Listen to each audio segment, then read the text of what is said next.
Bonjour tout le monde.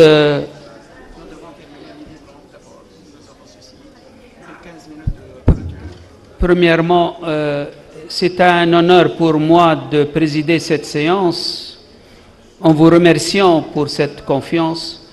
Nous devons commencer parce que vous connaissez les contraintes. Bon, contraintes horaires, bon, il y a le match, etc. Donc pour cette séance, on va avoir deux exposés.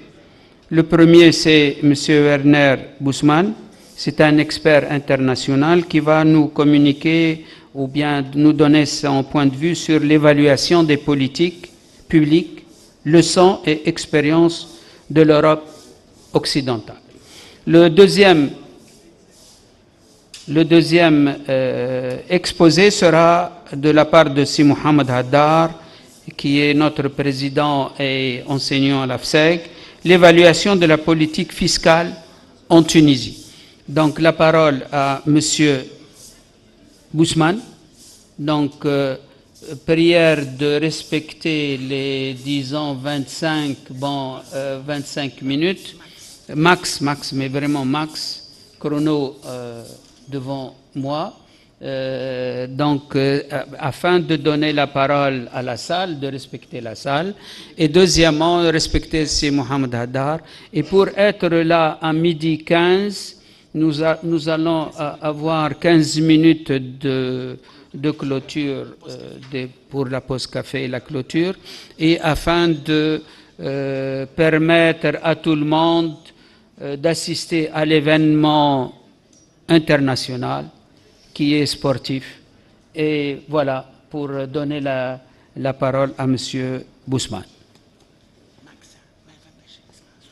Il est 11h moins le quart, moins 15 minutes. Vous allez avoir jusqu'à 11h10, s'il vous plaît.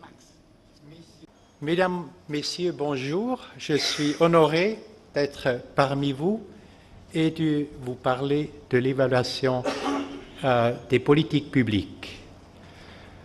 Nous avons, depuis 30 ans, nous nous engageons en Suisse et dans les pays en voisinage pour l'évaluation des politiques publiques. Nous avons profité d'experts externes qui sont venus chez nous et maintenant j'aime bien partager nos connaissances et ceux de nos voisins avec vous. Je suis ravi d'être ici et je remercie la Fondation Hans Seil d'avoir payé pour mes frais de voyage. Je vais parler de l'évaluation des politiques publiques. Très brièvement, qu'est-ce que c'est? De la saisie des effets des politiques publiques, de la relation évaluation et gestion, nouvelle gestion des politiques publiques, surtout au sujet des indicateurs. Je vais laisser à côté ce sujet ici de l'utilisation de l'évaluation. On peut peut-être en revenir dans la discussion. Je vais être très bref sur l'évaluation prospective, mais selon le vœu du professeur Haddar, je vais un peu parler sur l'instauration d'un système solide d'évaluation dans un pays. Je commence avec politique publique. On a entendu, c'est public policy. Une distinction.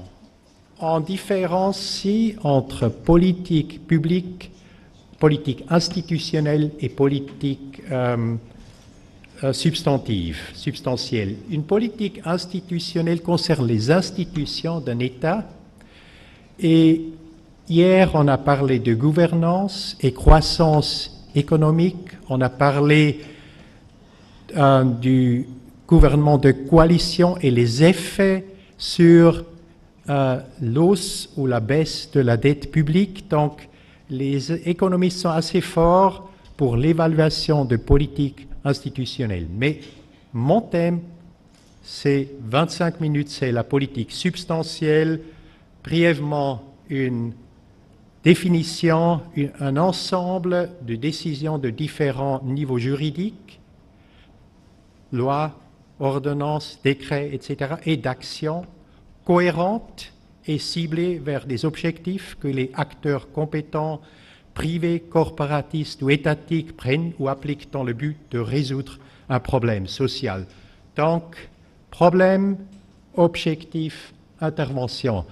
Moi, je fais en quelque sorte une politique publique ces minutes parce que j'avais prévu une présentation d'1 heure.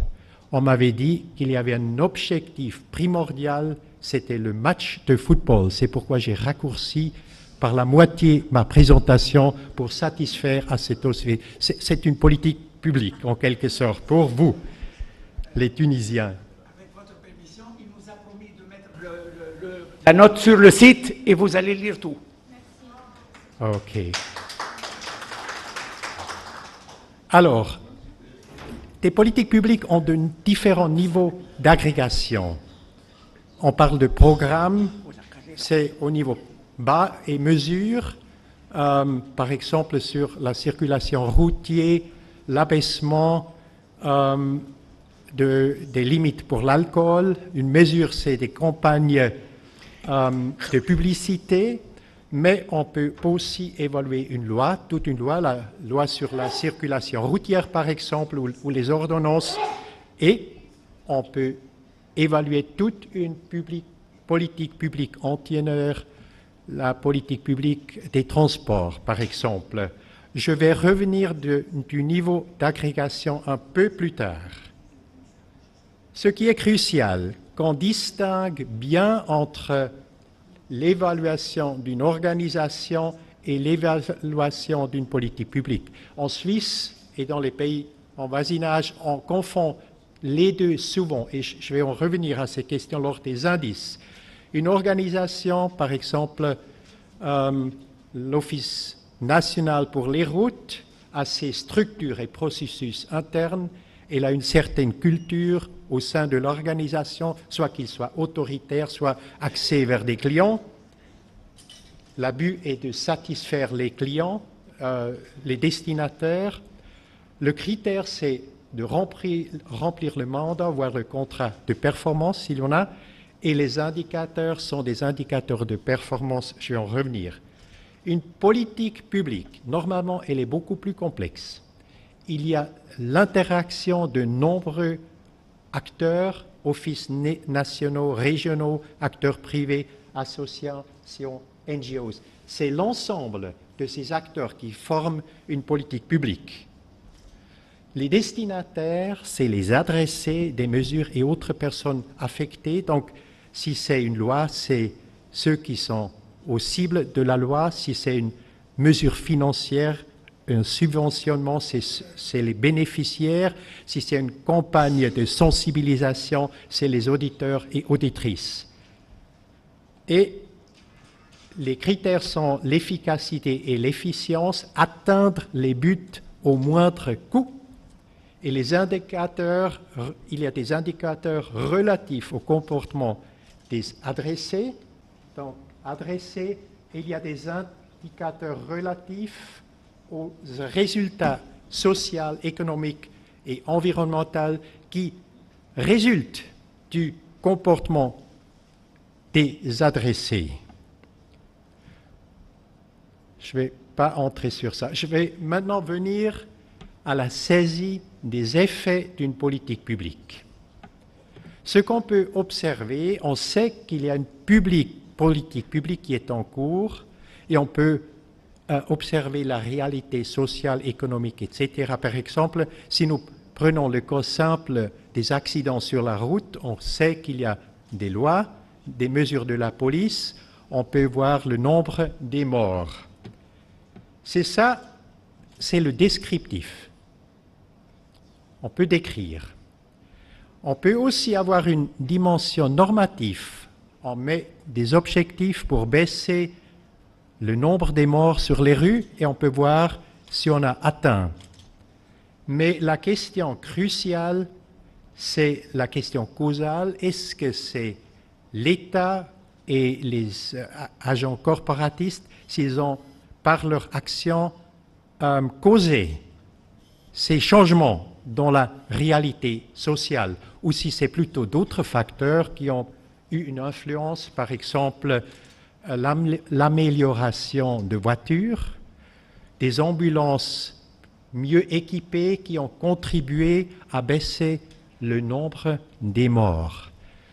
Pour établir ces liens causaux, les liens causaux, on ne peut pas les voir. Il faut les induire, en quelque sorte, les détecter de la réalité et ce qu'on appelle le gold standard en évaluation, c'est l'expérimentation. On a entendu hier suffisamment de ça, je ne dois pas en parler. Le problème, c'est qu'on peut appliquer l'expérimentation pour des programmes, pour des mesures qui ne touchent pas tout le pays, mais si on veut évaluer une loi ou une politique entière d'un pays, on a ce qu'on appelle en anglais Full Coverage Program, un programme qui couvre toute la population où on ne peut pas détecter des différences avec un groupe témoin ou un groupe de contrôle. Il y a des méthodes pour quand même saisir les effets. Je ne vais pas en parler, je vais aller vite pour arriver suffisamment tôt, mais si vous voulez, vous pouvez soulever ces questions dans la discussion.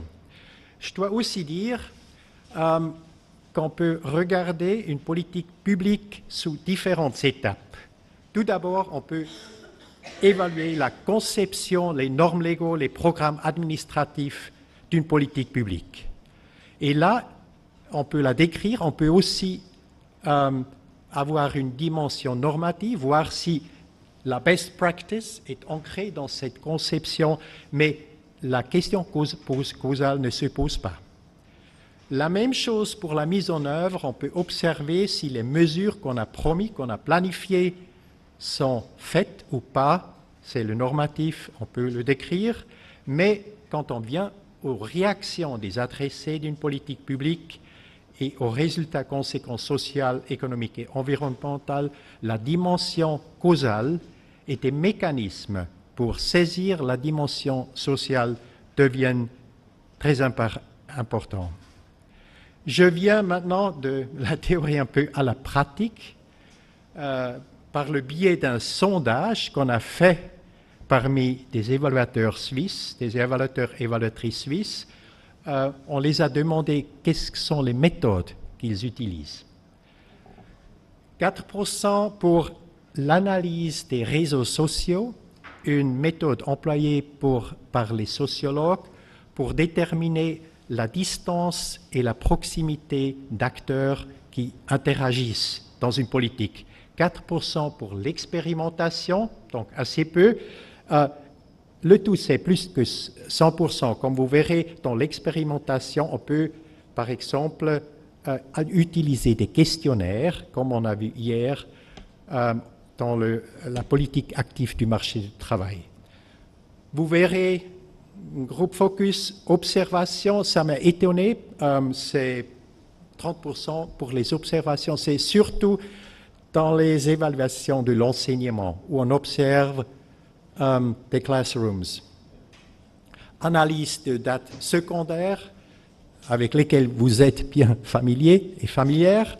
Analyse du contenu, c'est des longs textes qu'on analyse qualitativement. Analyse de documents, j'ai été étonné que c'est seulement moins de 60%. J'aurais pensé que chaque évaluation nécessite une analyse de documents. Et les méthodes les plus utilisées, c'est des questionnaires et des interviews.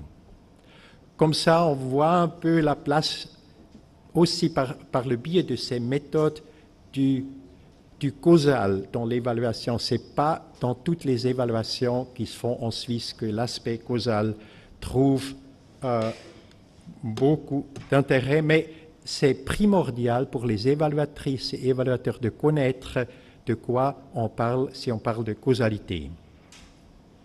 Maintenant, je viens au troisième thème, nouvelle gestion publique. Les politiques publiques sont complexes. La science vous, les économistes, d'autres sciences, les évaluateurs devraient tenir compte de cette complexité. Vous produisez des rapports de recherche qui sont assez volumineux. Si on regarde le gouvernement, le Parlement, ils ont des capacités de traitement d'informations limitées. Même s'ils voulaient, ils ne peuvent pas lire tous les rapports qui sont produits.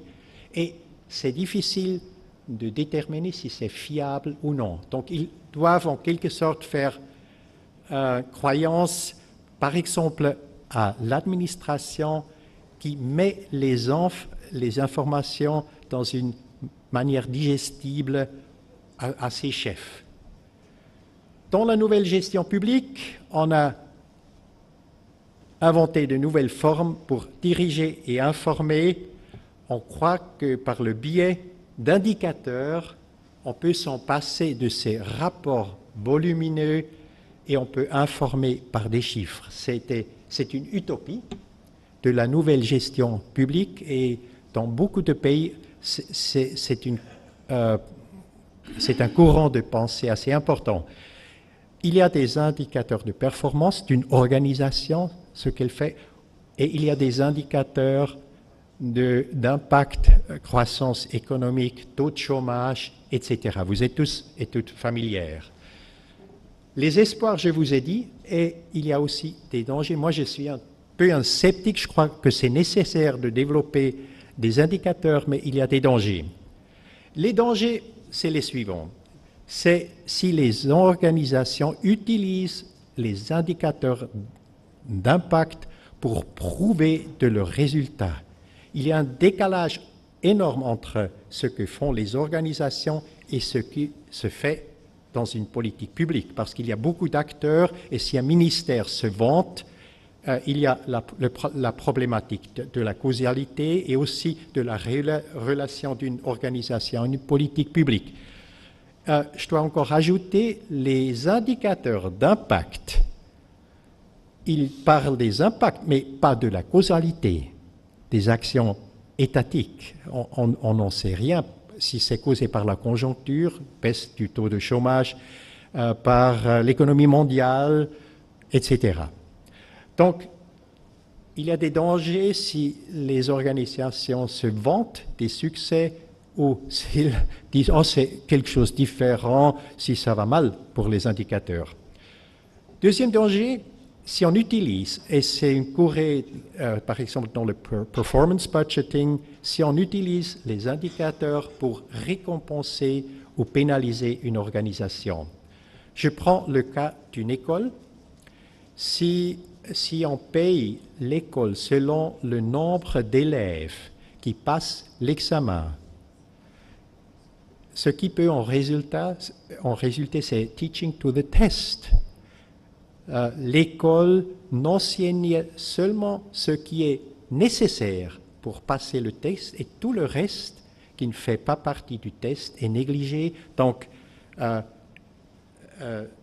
ça devient assez mince ce que ces élèves apprennent. Un autre exemple, si on paye les policiers selon, si on fait une gratification sur le montant des amendes qu'ils collectionnent, ce qui peut en résulter, c'est que les policiers font excès de zèle en collectionnant les amendes. On a vu des exemples en Suisse, on a eu des gratifications et des cas d'abus. Le dernier danger, si les indicateurs servent à récompenser ou à pénaliser, c'est que les organisations qui fournissent ces indicateurs, ils les manipulent. Le cas de figure, c'est les statistiques grecques manipulées pendant des années pour ne pas donner la vérité sur la dette publique et les dépenses grecques, parce qu'ils n'auraient pas entré dans la zone euro s'ils n'auraient pas satisfait les critères de Maastricht. Et de telles manipulations ne sont pas si rares. Donc, ce qui est important, s'il y a une pénalisation ou une récompense par un principle sur des agents, il faut que le principle et la maîtrise de la production des données, ce qui manquait dans le cas de la Grèce. Utilisation, si vous voulez en savoir parler lors de la discussion, je vais vous montrer les slides. Je vais maintenant entrer gentiment dans l'institutionnalisation de l'évaluation. Combien de temps j'ai encore? 5 minutes. Je vais gentiment dépasser un tout petit peu.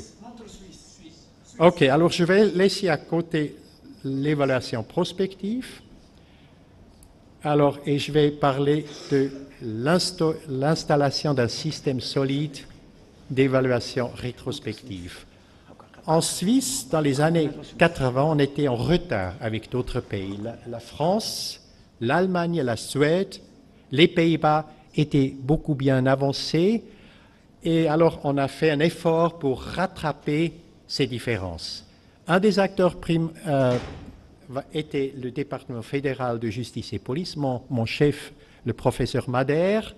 Il avait fait sa thèse dans l'Uni de Genève sur l'évaluation législative et il a poussé qu'on crée un groupe de travail, évaluation législative, un groupe interdépartemental pour ventiler des idées, comment on pouvait favoriser l'évaluation au sein de l'administration fédérale. En plus, on a lancé un programme national de recherche sur l'efficacité des mesures étatiques.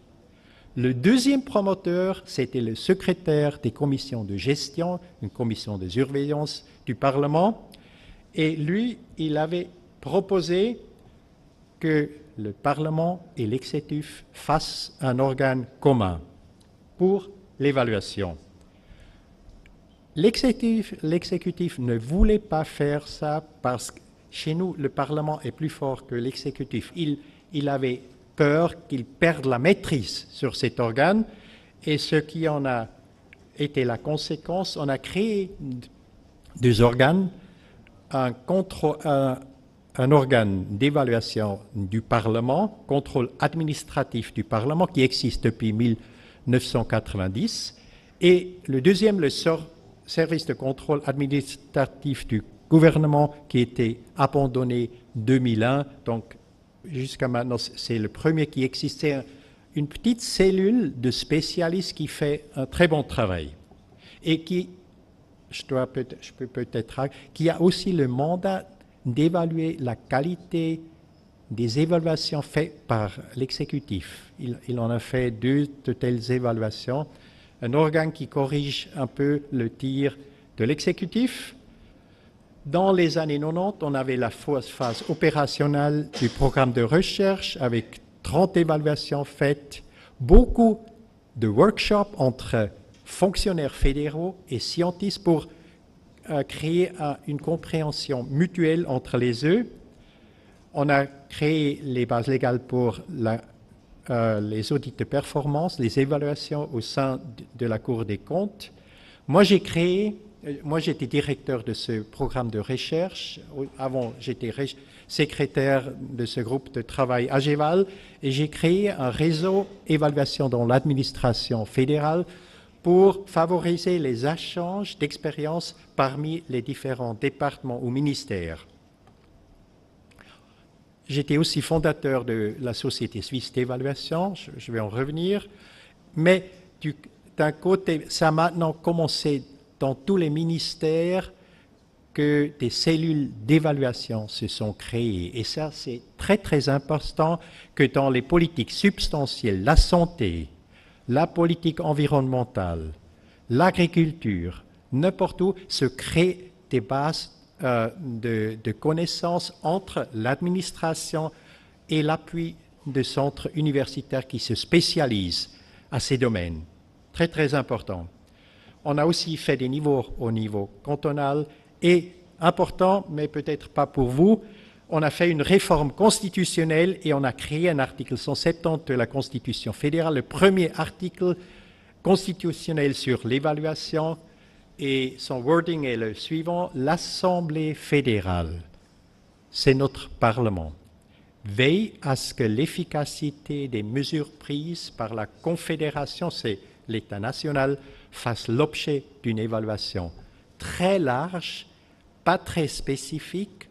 Ça ne donne pas un pouvoir exclusif au Parlement, mais il doit veiller à ce que ça soit fait. Il n'a pas fait une législation sur cet article. Heureusement, ça aurait signifié une bureaucratisation de l'évaluation.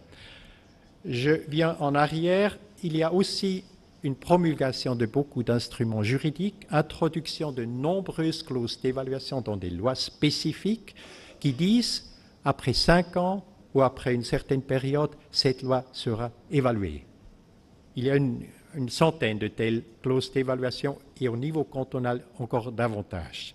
Et on a pris recours à la législation expérimentale, c'est-à-dire c'est une expérimentation à un temps déterminé, elle est abolie, elle est combinée avec une clause d'évaluation et si l'évaluation montre des résultats positifs, on la met dans la loi normale.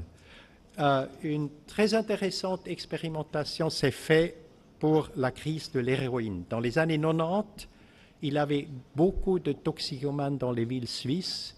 Even the Time Magazine, on a fait un rapport énorme de la misère de ces gens. Les 4 grands partis se sont mis d'accord qu'il fallait faire quelque chose. Ce qu'on a fait, c'est on a donné cette héroïne par des médecins avec une surveillance et seulement à des personnes qui sont sévèrement dépendantes. Ce qui est en résultat, c'est vraiment une amélioration de la santé de ces gens et une baisse de la petite criminalité qui était causée par le trafic des drogues. Je viens maintenant dans le présent. Il y a maintenant, la Cour de compte est opérationnelle depuis 2002 et fait beaucoup d'évaluations très valables dans le domaine économique et financier. Moi, j'ai présidé un groupe pour améliorer l'évaluation au sein de l'exécutif. On voit qu'il y a beaucoup de différences dans les différents ministères, comme ils font l'évaluation. Et on ne voulait pas avoir une solution uniforme, mais on a une planification de l'évaluation au niveau des ministères. On a de la transparence sur les résultats d'évaluation dans le rapport de gestion du Conseil fédéral, etc. La CEVAL a émis des standards d'évaluation ensemble avec la DGEVAL, la société allemande d'évaluation. Et une chose intéressante qui s'est produite depuis quelques années, il y a beaucoup de recherches sur l'évaluation et ses résultats. Par exemple, la culture d'évaluation au niveau des cantons, l'utilisation d'évaluation par les parlementaires, etc. Aussi, je reviens au dernier point, les pressions qui se font sur les évaluateurs par des autorités contractantes. Ils veulent des résultats qui leur plaisent. Donc, ces évaluateurs indépendants ne sont pas si indépendants. C'est pourquoi c'est important que le Parlement puisse contrôler la qualité des évaluations. En plus, il faut dire que le nombre d'évaluations par année s'est stabilisé. Où est-on avec l'évaluation dans les pays de l'OCDE? On avait fait un sondage 2001, 2015 de nouveau. On voit que la plupart des États ont un degré haut de maturité. Il y a seulement 4 de ces États qui ont un degré moyen. Vous verrez qui sont ces pays. Et en ce qui concerne la Suisse, elle est avec la Finlande et le Canada parmi les top 3. Le Canada connaît une longue histoire d'évaluation. Et elle a maintenu sa position, tandis que les États-Unis, qui étaient leaders dans les années 90, ont perdu de vitesse. Alors, Je vais encore dire quelques mots. Ça. Oui, Non, je non, m'arrête. terminé pour conclure. 3 minutes. 3 minutes. Alors, ce qu'on peut discuter, je ne vais pas en parler pour gagner du temps, c'est les autres pays, l'Allemagne et les Pays-Bas, la France. Mais je reviens à mes conclusions. Les piliers de l'évaluation institutionnellement sont l'administration et la Cour des comptes, dans la plupart des pays. Et peut-être la différence de la Suisse avec beaucoup d'autres, il n'y a aucun autre pays où le département de justice et police a joué le rôle d'un promoteur. Dans beaucoup d'autres pays, c'est le ministère des Finances qui a été un acteur très important. On peut parler des avantages et désavantages d'une telle démarche. Deuxièmement, il est fort utile que le Parlement développe ses propres services d'évaluation pour assurer un contrepoids. Pour assumer un tel rôle, la Cour des comptes et un éventuel organe du Parlement devraient pouvoir déterminer leur programme d'évaluation eux-mêmes pour ne pas faire piéger par les parties dominantes. Et une société nationale d'évaluation peut être un acteur fort pour le développement de l'évaluation. Je ne sais pas si ces indications de 30 ans d'évaluation peuvent vous faire espoir, et je ne sais pas si c'est déjà le moment propice pour instaurer l'évaluation dans une grande envergure en Tunisie. Je laisse ça pour la discussion et je vous remercie de votre intérêt. Merci bien pour cet exposé aussi intéressant que clair. On aurait pu en profiter davantage, mais les économistes travaillent toujours sous contrainte. Je m'excuse. Donc voilà, question de temps et on doit terminer à 12h15. Donc la parole à Si Mohamed Haddar qui va nous parler de l'évaluation de la politique fiscale en Tunisie. Donc dans un pays démocratique, même les présidents doivent avoir autant de rois que les autres. Donc Si Mohamed Haddar, président de la SECTU, il a 25 minutes avec quelques minutes de tolérance, comme tout le monde. Donc, il est 15. Si Mohamed Haddar doit... Il est 17 dans ma montre. J'utiliserai exactement 15 minutes, 25 minutes. Voilà. Je ne dépasserai pas. Voilà. En tant que démocrate, il respecte... Non, absolument. Ça s'applique à tout le monde. La parole à vous, Si Mohamed. 17 minutes. Bonjour. Ce que je veux exposer, c'est les résultats d'une étude réalisée par la SIECTU et avec l'appui de la fondation Hans Seidel, que je remercie. C'est une étude qui a eu un grand impact au plus haut niveau. Alors, présentation, je vais essayer, donc un rappel sur la politique budgétaire, où les anglophones parlent de fiscal policy, la politique fiscale ou la politique budgétaire. Alors, le contexte, je ne parlerai que des impôts directs. Je ne traiterai que les impôts directs. Ce qui est important pour moi. La principale conclusion et puis les principaux messages en matière de fiscalité directe, en matière d'impôts directs. D'abord, à l'université, qu'est-ce qu'on enseigne? On enseigne que le budget est un instrument de politique économique au service de l'entreprise et au service des citoyens. Vous voyez? Et donc le gouvernement peut utiliser, en modifiant, en faisant varier le taux d'intérêt, il modifie le comportement des acteurs économiques. En Tunisie, ce n'est pas cette approche que nous adoptons. Alors, donc j'ai barré instrument, et c'est autre chose. Autre chose, le budget, c'est appuyée principalement, c'est une vision bureaucratique, c'est une orientation technico-bureaucratique. Ici, regardez, la loi de finances 2018, la loi finances 2018, il y a eu 3 ministres des Finances. Quelle est l'orientation que vous allez donner à la loi de finances 2018? 3 ministres des Finances.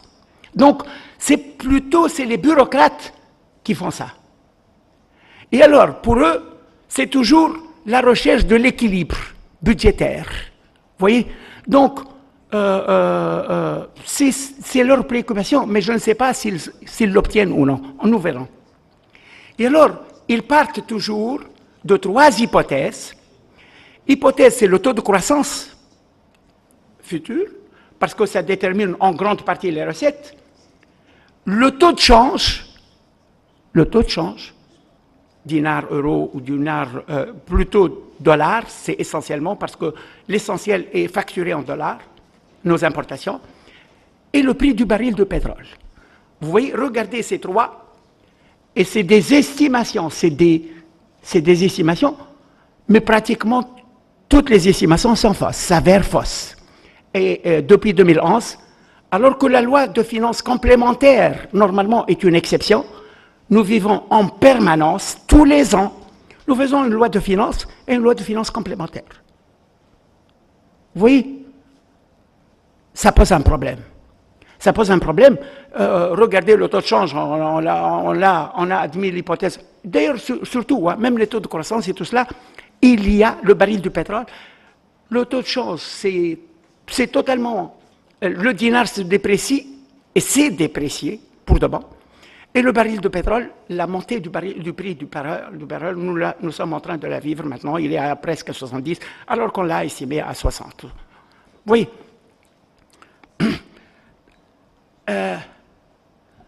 Donc, je reviens, c'est le budget de l'État, c'est des dépenses et de recettes. Nous essayons de voir les recettes essentiellement, le taux de croissance et les dépenses. Vous avez vu les 2 variables clés, c'est essentiellement le taux de change et le prix du baril parce que ça détermine nos importations. Et là, une modification d'$1 a un grand impact sur le budget. Et bien sûr, il y a des dépenses presque incompressibles. Des dépenses incompressibles, c'est essentiellement la masse salariale, et puis l'endettement et les subventions. Vous voyez, la marge, c'est pour ça que c'est plutôt bureaucratique. C'est une marge de manœuvre du gouvernement ou de ceux qui préparent le budget. Même 2019, vous allez le voir. Et les bureaucrates essayent de voir, lorsque pratiquement c'est des dépenses incompressibles, pratiquement, où les 3/4 ou les 4/5 sont incompressibles, et donc l'outil de politique économique perd de son sens. Et alors, vous avez, donc ça, pour les recettes, vous avez 2 sources, c'est les impôts et l'endettement. Et alors, l'endettement, ça devient de plus en plus difficile, et puis l'impôt, c'est chaque jour, lorsqu'il y a des dépenses à faire, il faut augmenter. Et nous avons vécu les débats houleux et à la limite malsains de 2017 et de 2018. Alors, conséquence, c'est toujours plus de taxes et baisse du pouvoir d'achat des citoyens. Et tous, vous vivez cela. Plus de déficit budgétaire et plus d'endettement. Voilà le cadre. Alors, contexte de 2011-2018, il y a un changement important, c'est la Constitution. Et selon la Constitution, il faut, conformément à cela, il faut que l'impôt soit juste et équitable. C'est un devoir aux citoyens et aux entreprises. L'impôt, nous devons payer l'impôt. Même les salariés doivent déclarer à la fin de l'année l'impôt. Mais il y a un autre devoir à l'État. L'État doit collecter. Vous voyez, nous allons voir qu'il y a une différence ici, à ce niveau, au niveau de la deuxième obligation, contrainte de la Constitution pour... alors, donc, nous verrons cela. Un rappel aussi du contexte, c'est nous avons 10 gouvernements, 2011-2018, et avec 8 ministres des Finances, mais la loi de finances 2018, il y a eu 3. Et bien sûr, 13 lois de finances et les finances complémentaires, et maintenant c'est devenu dans nos, je ne dirais pas nos traditions, nous faisons une loi de finances, je ne sais pas pour calmer, pour ceci, pour cela, mais malgré cela, réellement c'est une occasion de beaucoup de contestations, et puis les lois de finances complémentaires. Alors, nous avons vécu et nous vivons un débat très malsain, stérile, à chaque présentation de la loi de finances depuis 2017, ce que j'avais dit tout à l'heure. Et le gouvernement adopte une politique de fuite en avant. Ma question, jusqu'à quand? On va continuer comme ça. Et après cela, qu'est-ce qu'il faut faire? Peut-on agir autrement? 4 questions d'abord, je vais poser. 4 questions, mais je ne parlerai que de l'impôt direct. C'est l'impôt sur le revenu, l'IRPP, l'impôt sur le revenu des personnes physiques, et l'IS, l'impôt sur les sociétés. Alors d'abord, ma première question, qui ne déclare pas ses revenus au fisc? Puisque nous avons vu, selon la Constitution, la déclaration est une obligation légale, fiscale. Et ceux qui sont en défaut, qui ne déclarent pas, sont en défaut et normalement, doivent être sanctionnés. Donc, qui ne déclare pas?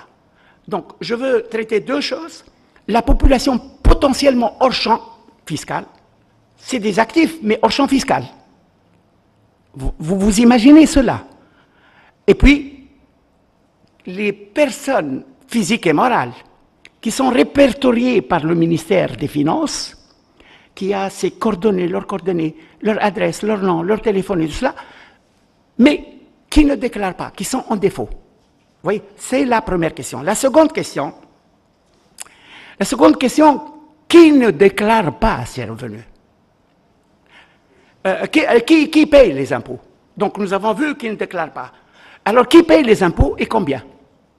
Qui paye les impôts, c'est les personnes, nous allons voir les personnes physiques et les sociétés. Troisième question, la législation fiscale et son application. Et 4, l'évasion fiscale, une évaluation de l'évasion fiscale et de la fraude fiscale. Voilà mes 4 questions. Mais je commence par une principale, je commence par cela. La principale conclusion de cette étude, elle est téléchargeable sur le site de la Sécu.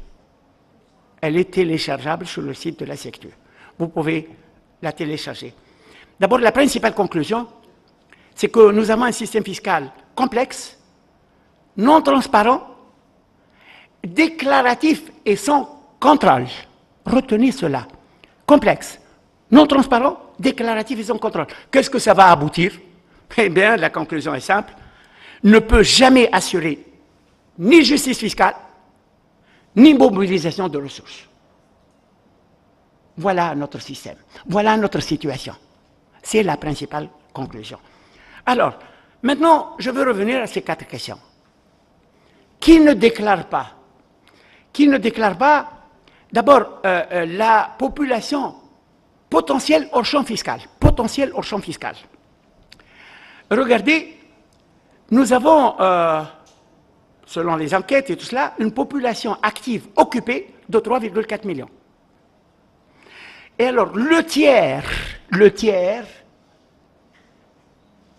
exerce, 32%, exerce dans l'informalité et ne déclare pas. Les emplois salariés maintenant, environ le 5e, hors champ fiscal, le fisc ne les connaît pas. Hors champ fiscal. C'est toujours encore, c'est l'informel. Alors, la population en défaut, vous avez les contribuables répertoriés, c'est 734 000, tout simplement, et la moitié sont en défaut. La moitié de ces 700, c'est presque 300 et quelques, sont en défaut, ne déclarent pas le revenu. Ne déclarent pas. Nous avons travaillé sur l'année 2015 parce que l'étude s'est réalisée en 2017, mais nous avons pris une année stable, là où il y a pratiquement tous les comptes. Et nous avons pu, notre grand mérite, nous avons accédé aux données individuelles. Voilà c'est ça qui fait la spécificité ou la caractéristique de cette étude. Nous avons pu accéder, et d'ailleurs c'est très simple, ce n'est pas un sorcier. La ministre à l'époque des Finances était une étudiante à moi. Et donc on a parlé, et on a discuté, et nous a autorisé d'avoir ces données. Nous les avons utilisées de la meilleure façon. Nous n'avons pas divulgué aucun secret, aucun. Et au contraire, nous avons essayé. Pourquoi notre objectif était très simple? C'est de contribuer au débat public, pour l'assainir. Oui. Alors, qui paye les impôts et combien? Donc, l'impôt, l'IRPP, vous avez vu, l'impôt direct, c'est l'IRPP et l'IS. Donc, je veux commencer par l'IRPP. L'IRPP, nous avons 1950 salariés qui payent 71% de l'IRPP. S'il vous plaît, dans les débats, toujours, et selon le GTDO et SMI, parce qu'il va bondir, alors c'est 70%, 71% de l'impôt est payé par les salariés. C'est pas vrai, c'est pas ça. C'est d'abord de l'IRPP est payé par les salariés, et puis regardez le nombre, il est beaucoup plus important. Donc, rapporter cela au nombre de contribuables, et puis c'est une partie de l'IRPP. Alors, vous avez 400, et là c'est un grand problème, ça c'est le problème, 414 000 forfaitaires, 60% du tissu économique. Et vous voyez la fragilité de l'économie tunisienne, du tissu économique tunisien. Alors, vous avez, ils payent 36 millions de dinars, c'est 0,7% de l'IRPP. C'est des personnes physiques. Hein. Les forfaitaires, c'est des personnes physiques. Soit 0 de l'IRPP et 0,2% des recettes fiscales. Et vous avez les professions libérales, ils payent, contribuent à 2% de l'IRPP. Alors, et là, c'est une conclusion extrêmement importante. Vous avez les forfaitaires et 30% des BNC, des professions non commerciales, des bénéfices des personnes non commerciales, dans une situation, selon leur déclaration, hein, dans une situation d'extrême pauvreté. Vous imaginez? Notre système est déclaratif et sans contrôle. Il déclare ce qu'il veut. Et vous allez trouver de grands mécaniciens, de grandes entreprises, des grands cafés où le président du gouvernement il a parlé, il paye 70 dinars par an, et c'est la facture d'une table. Vous voyez, c'est ça ce que nous avons. Nous avons estimé, regardez l'étude, vous allez voir, le plus fortuné de ces forfaitaires gagne à peine 10 dinars par jour. Les misérables, les pauvres, ils doivent s'inscrire dans les familles nécessiteuses pour bénéficier de certains avantages. Vous voyez, voilà la situation. Alors, maintenant l'IS. L'IS, c'est que nous avons 136 000 sociétés. C'est tout. 136 000 sociétés. 46% sont en défaut. 19% déficitaires, les pauvres. Et 24% sont des bénéficiaires. C'est-à-dire l'IS est payé par 25%. J'irai plus loin. Donc, 25% des entreprises payent l'IS. 25% des entreprises payent l'IS. Alors, nous avons une grande direction des grandes entreprises, une direction au ministère des Finances, qu'on appelle la direction des grandes entreprises. C'est en fait recensé 1800, mais ils doivent modifier ces comptes. Ils doivent revoir cette liste. Pourquoi cette liste? Parce que 250 entreprises, c'est 14% des DGE. contribuent à raison de 75% de l'impôt des grandes entreprises et de 50% de l'IS. Donc finalement, je vous ai dit tout à l'heure, c'est le quart des entreprises qui payent l'IS, mais en fait, c'est 250 entreprises qui payent 50% de l'IS.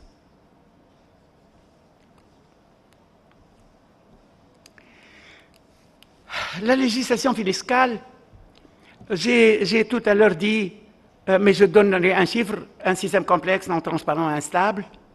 L'instabilité, vous avez de 2011 jusqu'à maintenant 530 mesures fiscales qui coûtent très cher. Qui coûtent très cher au pays parce que les investisseurs n'ont pas de visibilité fiscale, n'ont pas de stabilité fiscale. Et alors, c'est un coût élevé. C'est un coût élevé, c'est une incitation à la corruption et à la fraude, et c'est un découragement de l'investisseur. Il est très difficile pour l'entreprise de comprendre toute cette réglementation fiscale. Très difficile. Et donc, on fait appel à des gens qui nous aident, qui aident ces entreprises-là à. Et souvent, on fait appel à des fonctionnaires du ministère des Finances. Pour les aider, hein, tout simplement à comprendre les textes. Pas plus que cela. Vous voyez? Et vous comprenez le reste. Et alors, absence totale, presque, 1%. Le taux de contrôle, c'est 1%. Absence totale.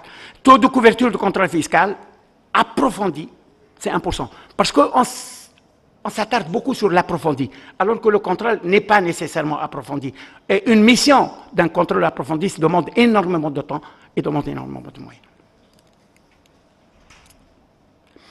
Maintenant, je termine, et c'est la dernière, l'évasion et fraude fiscale. Et là, vous avez d'abord, les forfaitaires. Et les forfaitaires, j'ai fait 3 hypothèses. Les pauvres, s'ils sont pauvres, ils doivent payer encore plus, 246 000. Je les ai, aux premières hypothèses, je les ai considérés comme des pauvres. Comme des smigards, pardon, des smigards. Ils payent 246 parce que les pauvres ne payent pas. Et s'ils payent, s'ils sont considérés comme un salaire, leur revenu est un salaire moyen, alors ils doivent payer 616. Il y a une évasion fiscale de 616.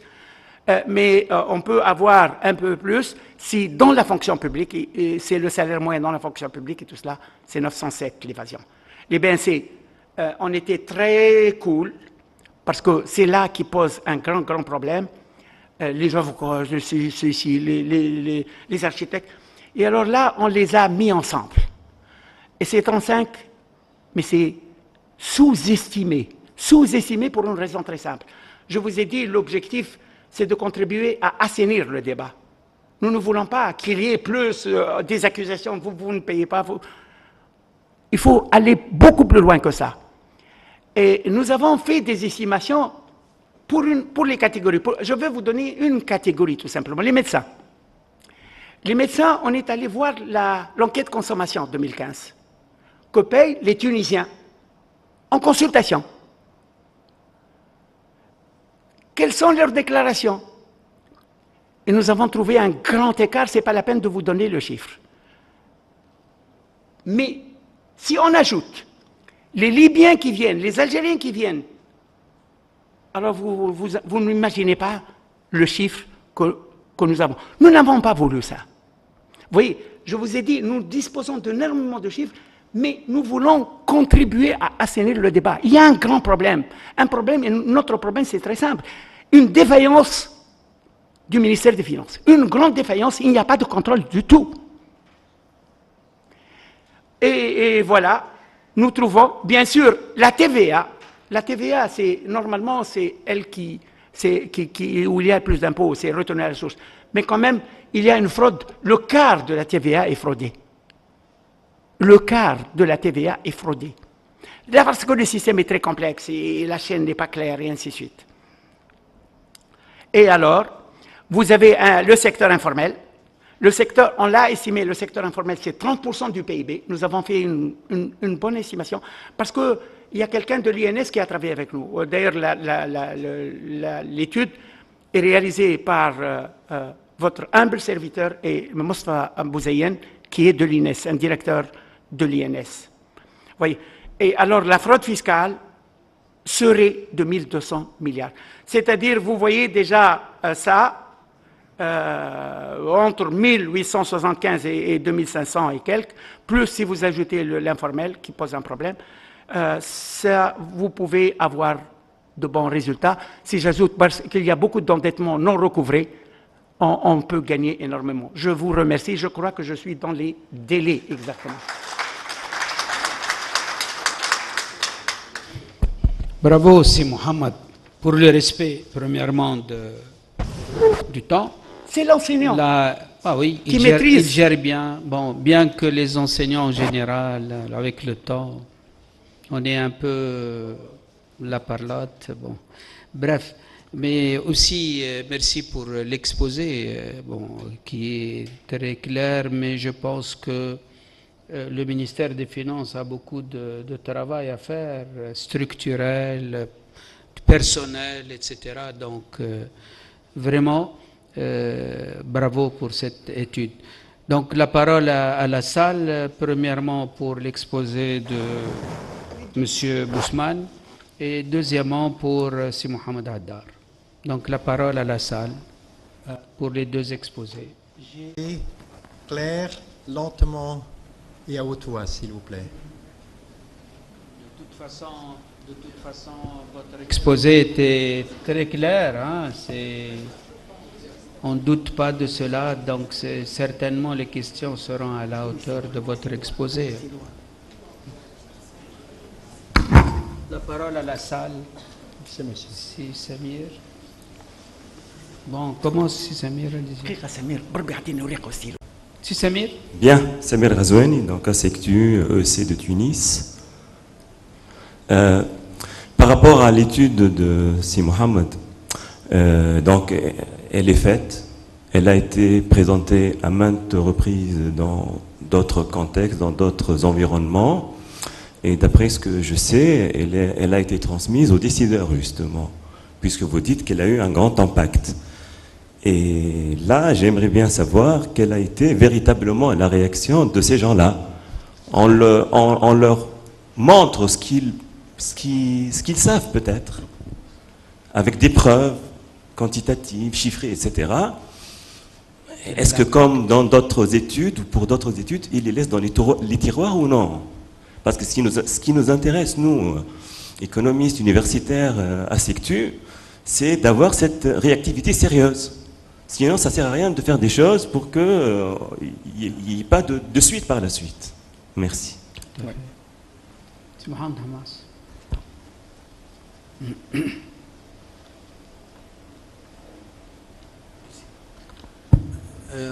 Merci, messieurs les conférenciers. Je crois que, je commence par une remarque qu'il y a une défaillance culturelle.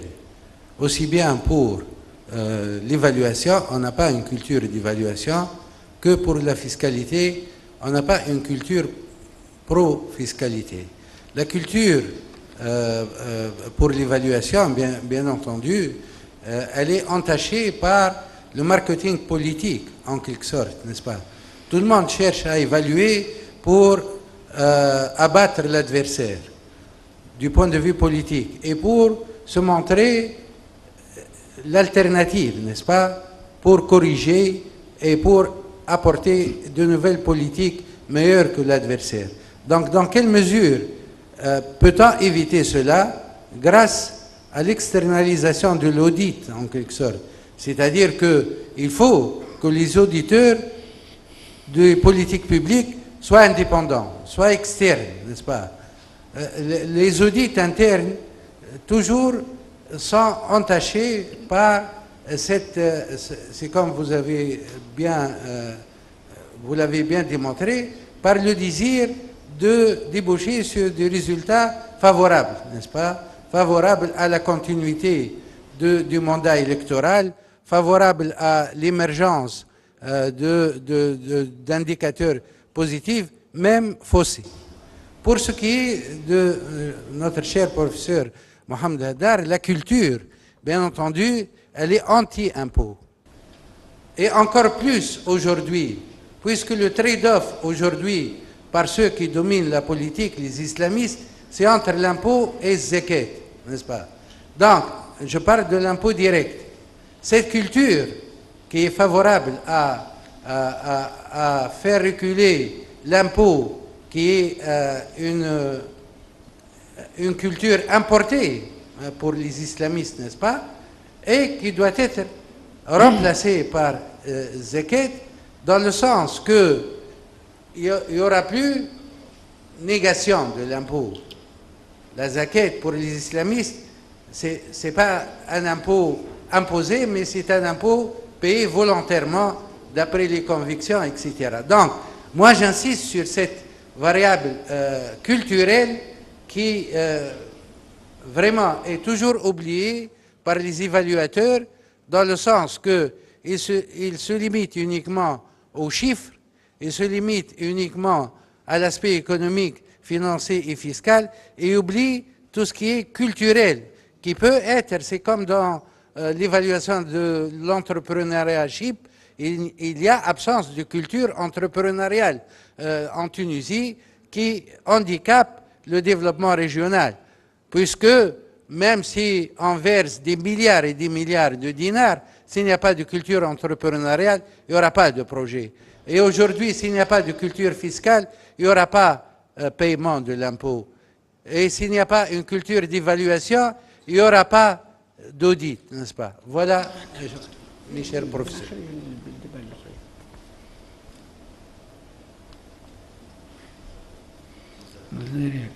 Vous vous présentez comme ça. Merci beaucoup, Nizar Jouini, enseignant en faculté Nebel. Merci beaucoup pour M. Haddad et M. Werner pour cette présentation et la clarté des messages. Alors, j'ai une question qui s'adresse à professeur Haddad par rapport à l'évaluation de la fiscalité. Alors, pour ne pas reproduire peut-être l'amalgame que fait l'UGTT par rapport à ce que payent en fait les salariés, là aussi on est en train d'évaluer une partie du système fiscal et pas tout le système fiscal. Et c'est la taxe directe. Alors qui nous dit par exemple que par exemple si les médecins ne payent pas beaucoup en termes de taxe directe, peut-être ils sont lésés quand ils payent la taxe indirecte. Ou peut-être ils sont lésés quand ils payent, par exemple, l'éducation de leurs enfants. Ou quand, par exemple, ils payent plus quand ils vont, par exemple, aux cliniques et non pas à l'hôpital public. Et donc là, on n'a pas, en fait, une image globale sur tout l'outil fiscal qu'on a. Taxes directes, indirectes, les transferts, etc. Voilà. Deuxième point, c'est la question entre, quand on dit justice, qu'est-ce qu'on entend par justice? Est-ce que la justice c'est par pauvre, non pauvre, ou bien justice entre la classe moyenne, entre riches, classe moyenne, etc. C'est pas aussi clair. Merci.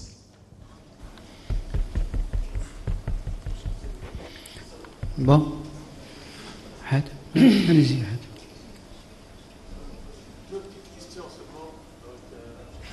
Prenez votre temps, c'est Hak. Juste deux petites questions. Donc la première, elle s'adresse à monsieur le conférencier concernant l'évaluation des politiques publiques. Et ma question, elle est simple. C'est que l'homme politique, celui qui décide, il est dans l'action. Et donc il a besoin d'agir parfois rapidement. Et de l'autre côté, une bonne évaluation demande du temps, donc du recul.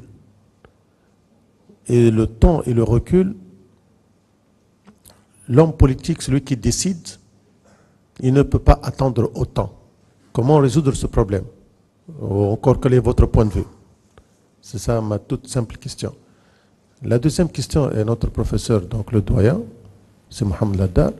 Un chiffre qui m'a interpellé, il est le 136 000 entreprises. D'après mes amples connaissances, c'est que le répertoire des entreprises, j'ai travaillé à un certain moment, est le nombre d'entreprises est beaucoup plus important.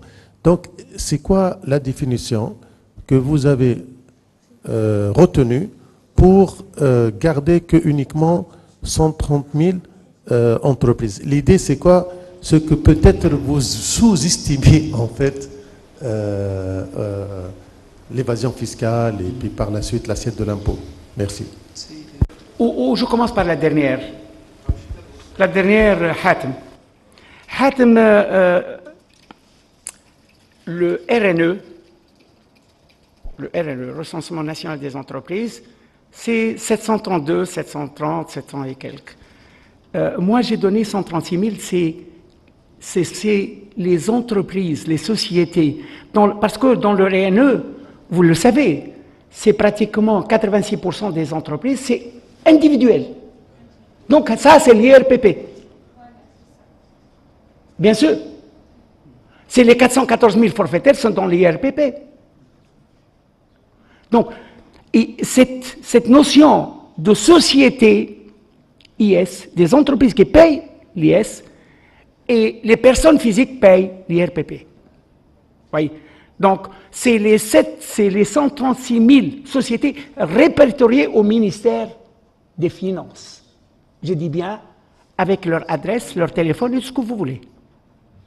C'est uniquement... Donc, vous voyez, nous avons une fausse idée du tissu économique. Nous n'avons que 136 000, 25% à peu près le quart qui paye l'impôt, et 250 payent 50% de l'impôt de l'IS. Voilà votre tissu économique. Ne vous leurrez pas. Quand vous parlez de l'entrepreneuriat et tout cela, il faut avoir ces chiffres-là en tête. Vous voyez, parce que toujours la petite et moyenne entreprise, l'entrepreneuriat et tout ça. Mais on n'a pas une idée exacte de ce tissu économique. Alors, donc, maintenant, aussi, c'est très simple, Nizar a parlé de justice. Justice, pour moi, c'est très simple. Justice, équité, c'est chacun. L'impôt est un devoir en fonction de sa contribution. Chacun doit payer en fonction de sa contribution, ni plus ni moins. Donc, en fonction de sa contribution financière, de ce qu'il a. Parce qu'il y a la justice, il y a de la moralité. Donc, on est allé plus loin, simple et tout cela. Ce n'est pas la totalité de l'image. D'ailleurs, je l'ai précisé aussi. Dès le début, j'ai précisé que c'est tout simplement, je ne parlerai que de l'impôt direct. Nous avons une idée du reste. Mais je ne parlerai, nous avons traité, c'est déjà beaucoup. Alors, je m'adresse à Silamine Hamas. La question de la fiscalité n'est pas une question de culture. Ce n'est pas une question de culture. Pour moi, ce n'est pas ça. Je donne un exemple très simple. Les Allemands et les Tunisiens, je crois qu'il n'y a pas une très grande différence. Mais il y a une autre logique. Il y a un contrôle systématique. Je donne un exemple, j'ai dit. Mes enfants sont en Allemagne. Au départ, ils se comportaient comme des Tunisiens. Et alors, la première fois, il est monté dans un bus et il n'a pas de carte de transport. Il a oublié. C'est très simple, il est verbalisé. Il est verbalisé. Et normalement, s'il ramène la carte, au lieu de 40 €, il paye 7. Eux, ils ont trouvé, en inscrivant la pénalité, il est inscrit. Il est inscrit, il a une carte. Donc, c'est 7 €.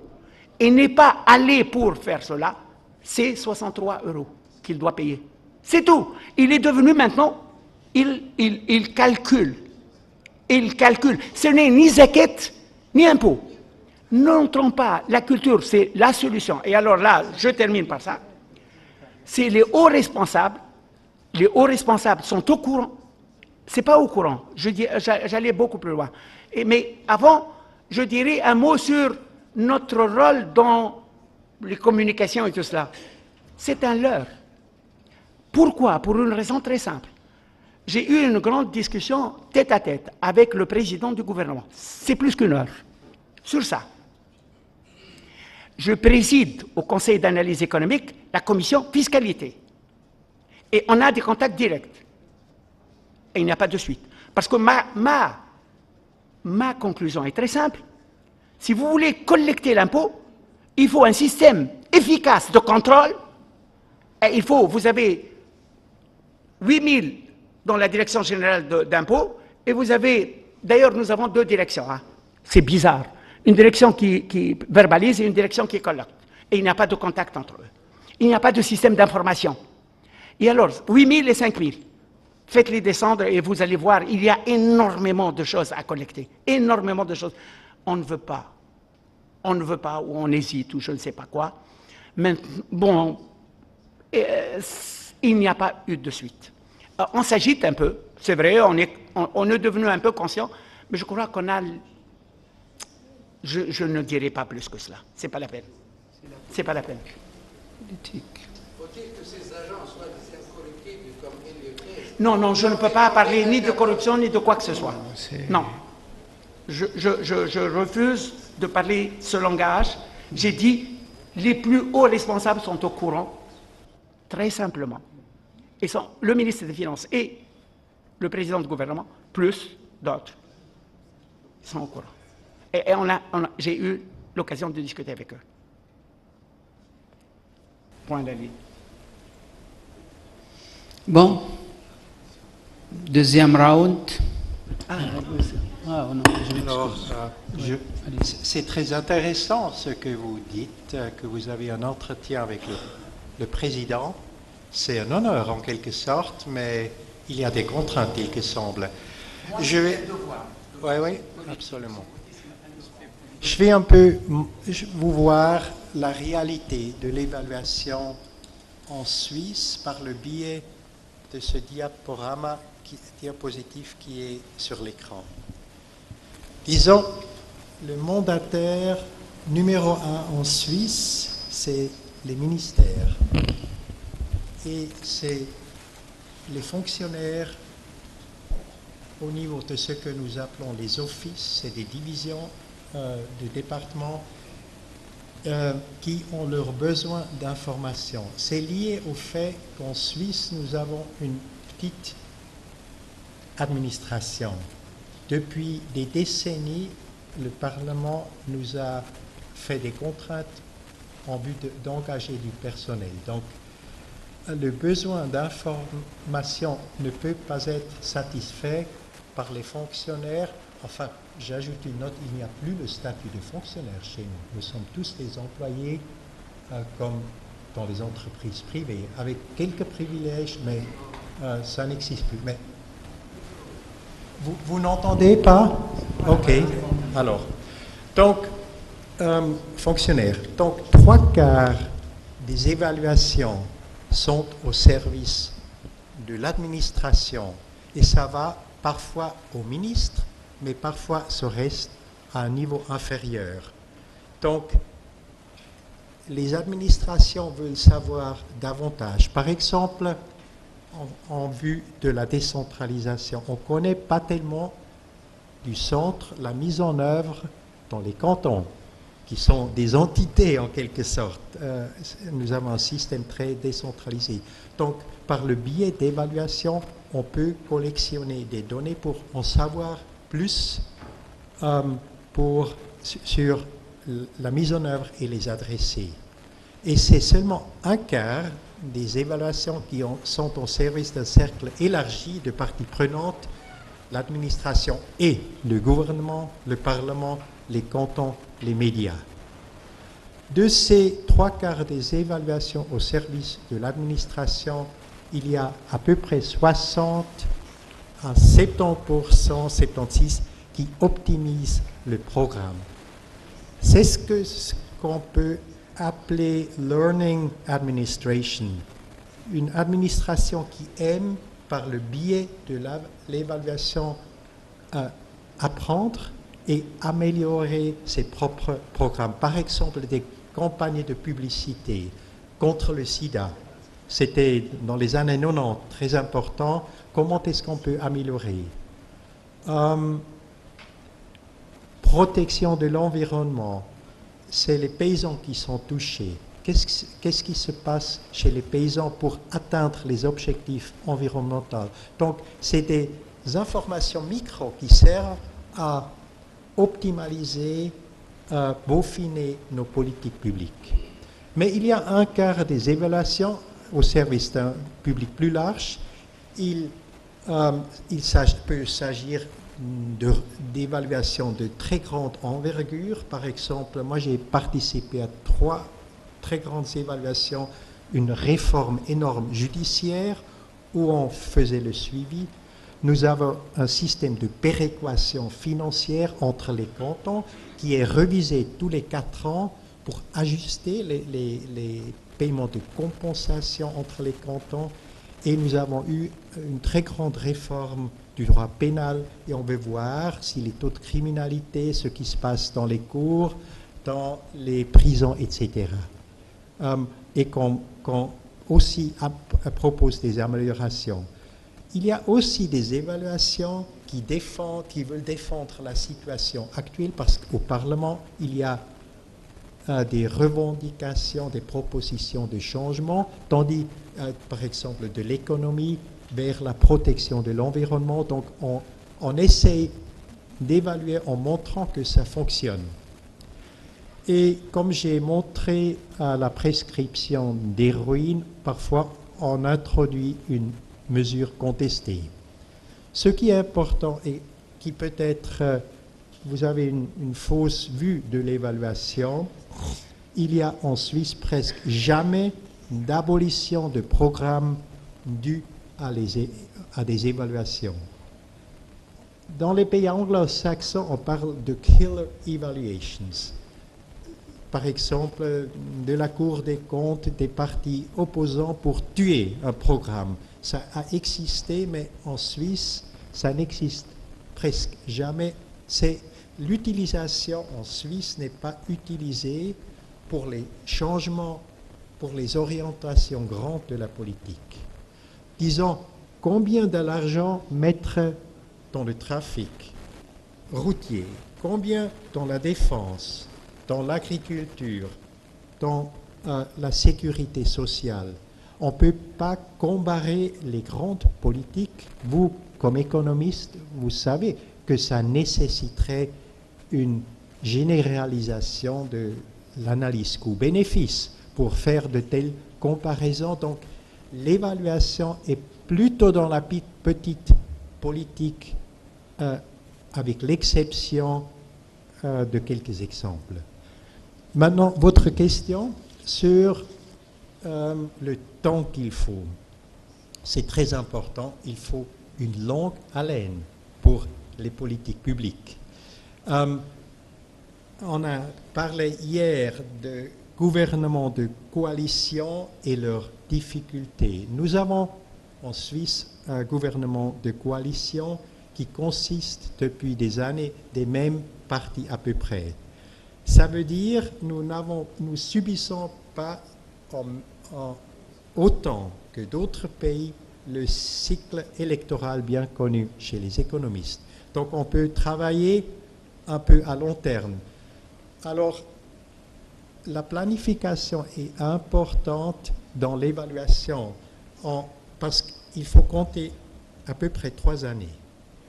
Une année pour préparer l'évaluation, une année pour faire les études et une année pour arriver à une décision. Parce que les évaluations ne vous disent pas quoi faire exactement. Ils peuvent proposer des trucs. Mais par exemple, s'il y a des défauts, on peut aussi bien faire tomber un programme que d'y mettre davantage de l'argent. Donc, il faut réfléchir sur le potentiel d'améliorer le programme.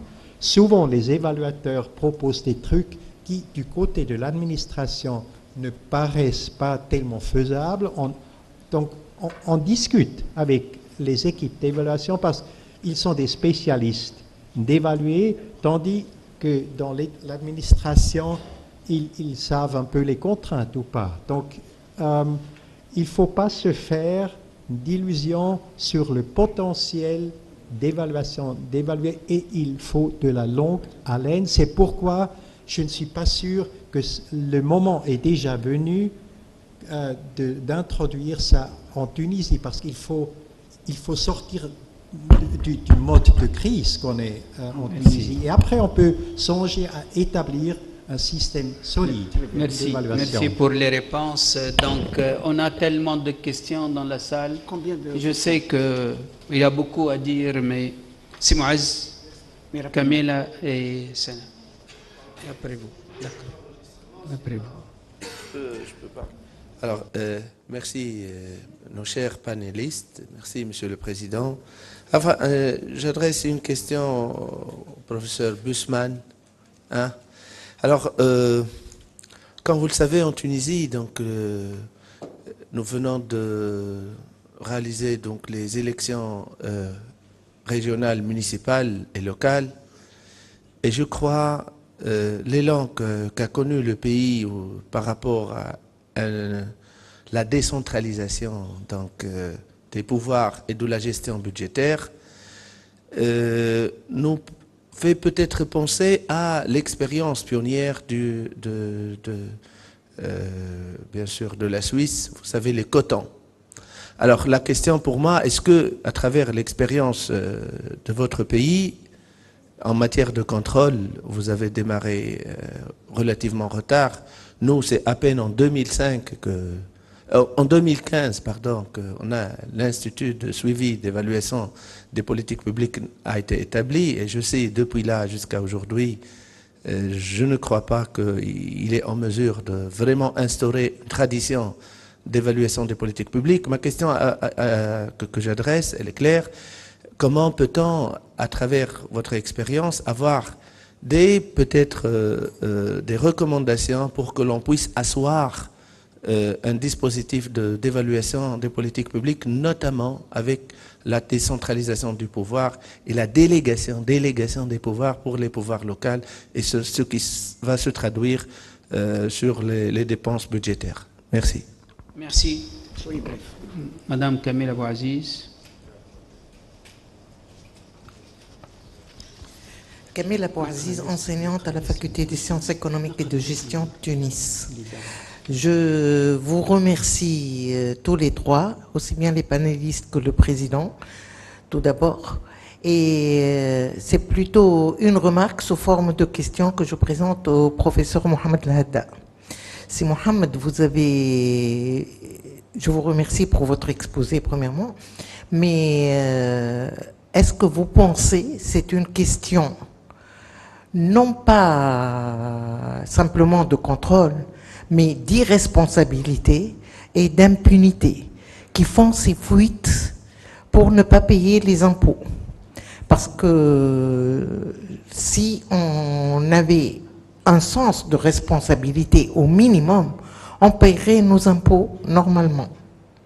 Merci. Madame Salwa Trabelsi.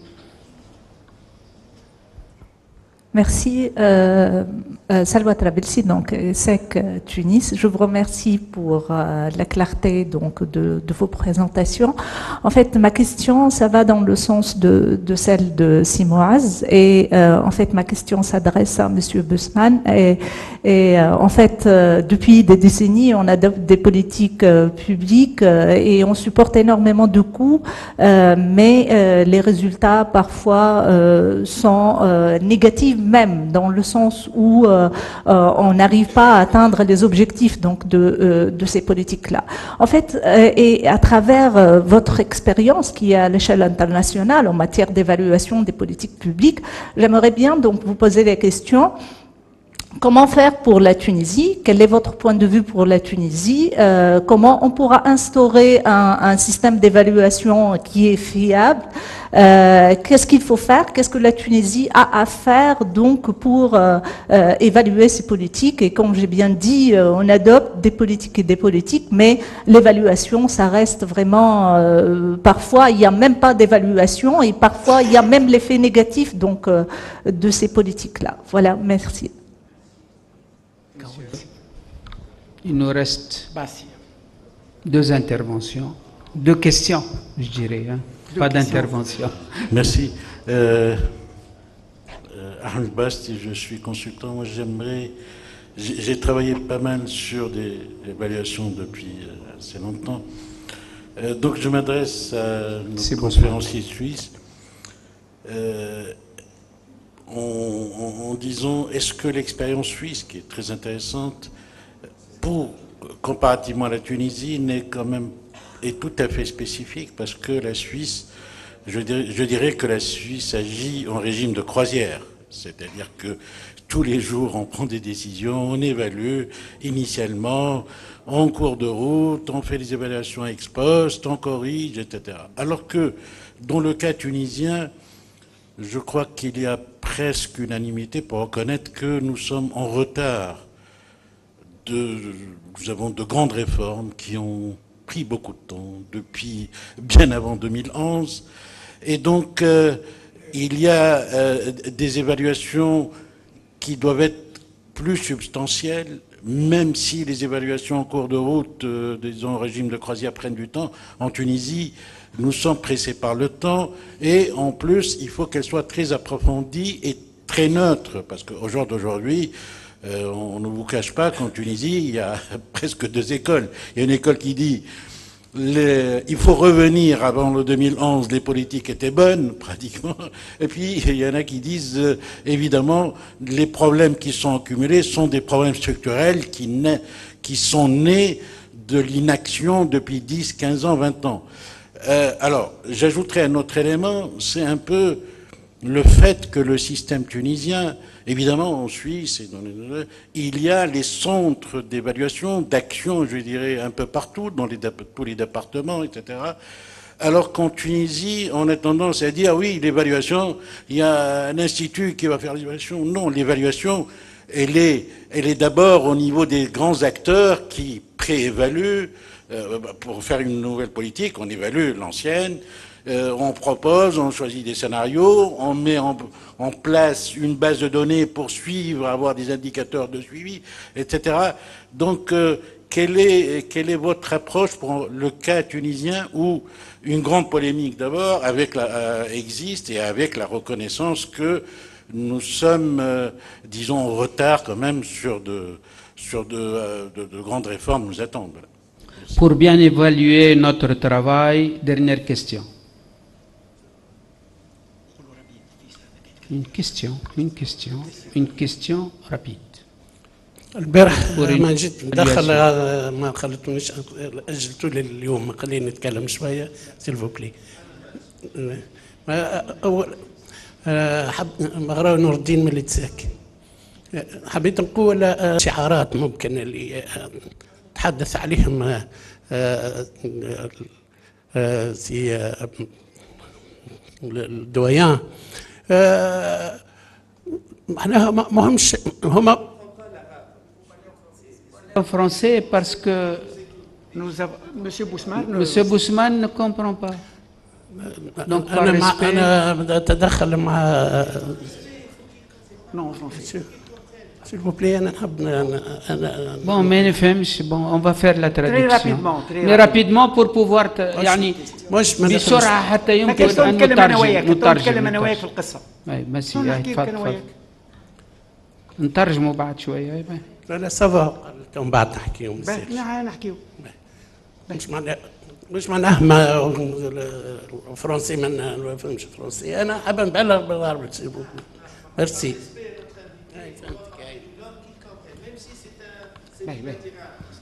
سايبو Mais il reste 3 minutes, Monsieur le Président. Bon, la même chose même pour Monsieur Bousman. Donc 2 minutes pour pouvoir respecter le temps, la contrainte temps. Alors, est-ce que vous m'écoutez? Pour la décentralisation, ça on va les quitter bilatéralement. Pour le système fiable en Tunisie, je ne suis pas en place pour donner des recommandations parce que je n'ai pas étudié le système tunisien suffisamment, mais mes pensées sont les suivantes. On est au début d'évaluation et il y a plusieurs choses qui servent à nourrir le débat.